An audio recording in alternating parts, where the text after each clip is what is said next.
Enzo Recto, kalaban ang katiwalian at kasinungalingan, kakampi sa katotohanan at kabutihan. Sara Duterte na lektura ni Attorney Cristina Conti hinggil sa kaso ng kanyang amang si Digong Duterte. Bakit ko po ito nasabi mga kabunyob? Dahil po mga kabunyob, tinawag kasing bobo ni Sara ang mga abogado or prosecutor ng ICC. Ang tinutukoy po ni Sara ay itong team ni ICC lead prosecutor na si Karim Khan. Ayon po kasi sa sinabi ni Sara, 80 years old na tao. Ma'am, so ang sinisisip but the ICC is also saying that even one death is already enough to constitute crimes against humanity. Of course not. No, ang sinabi po ma'am ng human rights group na pinamumunuan po ni Attorney Conti is that it doesn't have to be 30,000 but they have to prove that it's systematic and it's organized. Yun po yung sabi sa press conference kagabi. Yes, but you have to prove that there were 30,000 victims. Yeah. So how can you prove systematic killing of 30,000 victims if you do not have the names of 30,000 victims?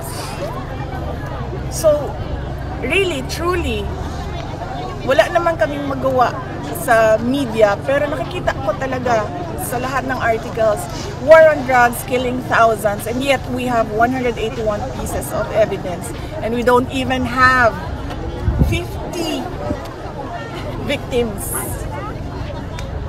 This is 43 counts of murder, not even 50.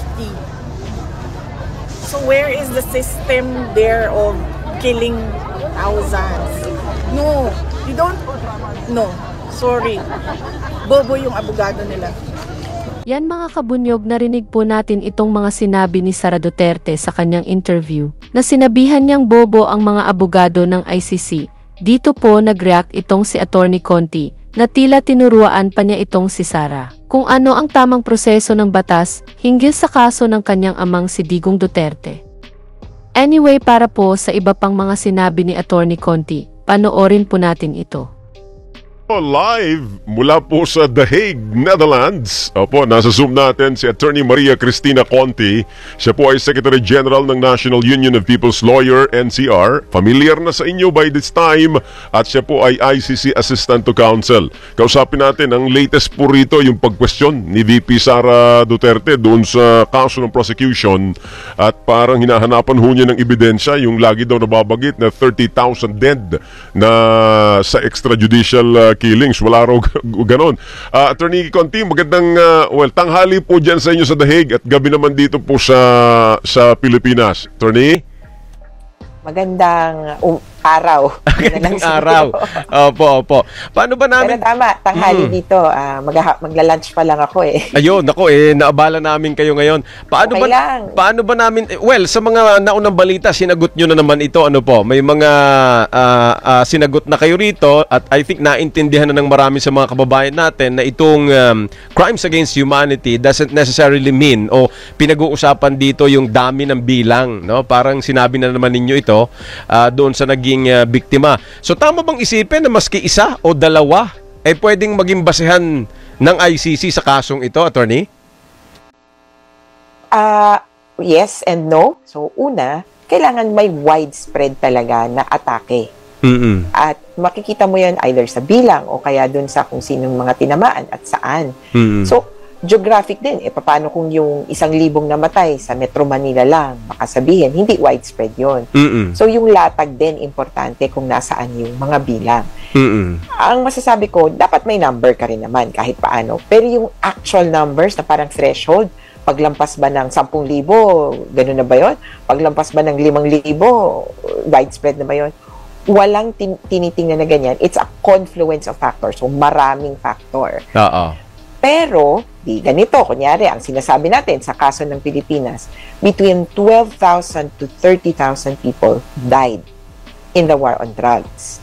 Kung may mapatunayan dyan na tama ka, kahit isa lang, basta kabahagi noong pattern o noong modus operandi, posible na matukoy na ito may kasalanan. Kasi ang ano niyan, first you establish the killing na siya ang nag-utos, and then you establish that the killings are widespread and systematic.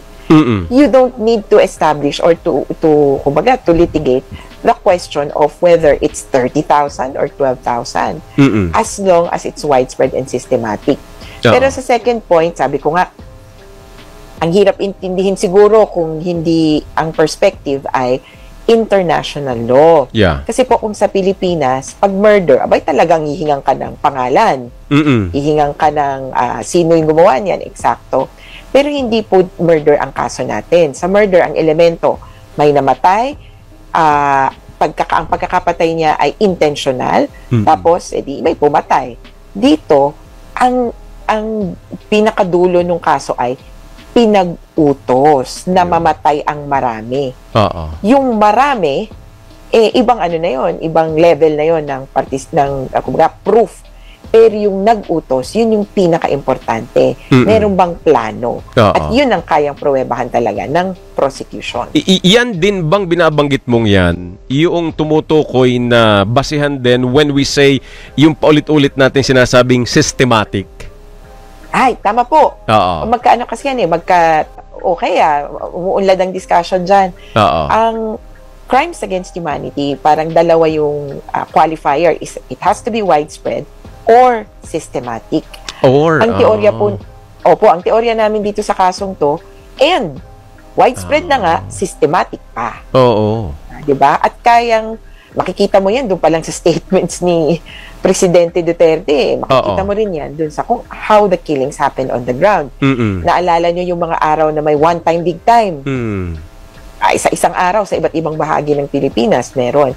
Ang importante siguro na punto pa ay, meron bang, ito bang mga nangyayaring patayan, coincidence lamang o isolated incidents? O meron talagang nagtatahe? Yun ang kailangan pruwebahan ng prosecution.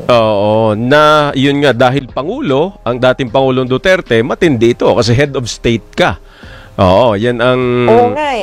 Tapos sabi nga namin, hindi lang naman dun siya kinakasuhan. Sabi nga dun sa warrant of arrest, that he's president, that he was mayor, but also because he was head and founder of the Davao Death Squad. Ayun, isa pa. Which formulated, kumbaga parang nag-isip nitong ganitong patakaran. Kasi may iba't ibang itsura itong mga patayan. Yung panahon ng martial law, yung salvage. Iba naman yung style doon. May tinatawag silang ASO, yung arrest, seizure, hindi pa ako buhay. Pero yung ASO na parang warrant of arrest, kukunin ka, pwede kang i-disappear o kaya patayin. Kaya may iba-ibang style. Dito sa Tokhang, sasabihin na ikaw ay drug addict, magkakaroon ng buy-bust o kaya hahabulin ka sa kung anumang paraan, tapos sasabihin, nanlaban. Yung patutunayan, yung modus operandi, hindi exactly, or hindi kailangan lahat ng mga, yung kada isang namatay. Pero alam nyo, Ricky, ito nga, sabi ko, kuminsan nakakatempt pumatol, di ba? Minsan patola ka din. Marami pong pangalan na pwedeng ibigay. Kaya syempre, sensitivity din naman dun sa mga namatayan. At natutuwa nga ako na yung iba, akala nila wala akong pangalan na hawak. Merong mga nagme-message ngayon, attorney, idagdag mo naman yung kaanak ko dun sa listahan ng namatay.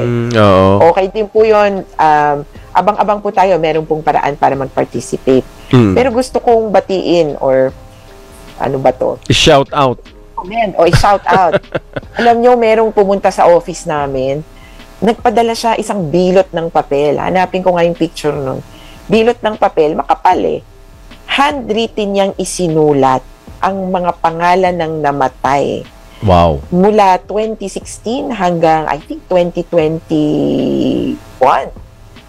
Handwritten kasi nakikinig sa radyo all the time. At syempre, binabanggit yung mga pangalan. Umabot ng halos 6,000 yata yung naisulat niya. Handwritten with, I think, with age and location. Kaya, imposible. Ako, hindi ko alam kung ano pang ipagpapaniwala nyo na may namatay. Minimum, yun ang agreement natin. Kasi kung hindi pa rin kayo maniniwala, ililink ko po sa inyo lahat ng picture ng namatay, lahat ng mga pangalan ng in-announce ng pulis. At saka sinasabi mo rin naman, attorney, na sa yung mga naunang pahayag na wait, there's more. Tsaka nagsisimula pa lang tayo, di ba? May confirmation hearing pa nga tayo on September 23 at from there magtutuloy-tuloy yun. Doon magkakalabasan, di ba, attorney? Actually, ngayon nga, kaya baka nalito, inaaral ko yung sinabi ni VP Sara, parang baka akala niya yung 181 pieces of information ay pangalan ba yan o ano. Hindi, ito ang klase nun. Ilan ang witness? Ilan ang papel? Ano ang language ng mga dokumento? Ganong klase yung impormasyon ng palitan. Hindi po ito pangalan ng witness o pangalan ng mga biktima. Okay. Sige. Attorney Conti, medyo kinapos lang ako sa oras. Maraming salamat as always at talagang ikaw nagbibigay ng panahon sa amin dito sa napaka-importanteng usaping ito. Salamat po at magandang araw sa inyo dyan sa Dahig. Bunyog, bunyog, halikan na kasama ka. Bunyog, kapag buklod ay may pag-asa. Luzon, Visayas, Mindanao, isa ang pananaw. Sa bagong Pilipinas ang bunyog isisigaw. Bunyog, bunyog.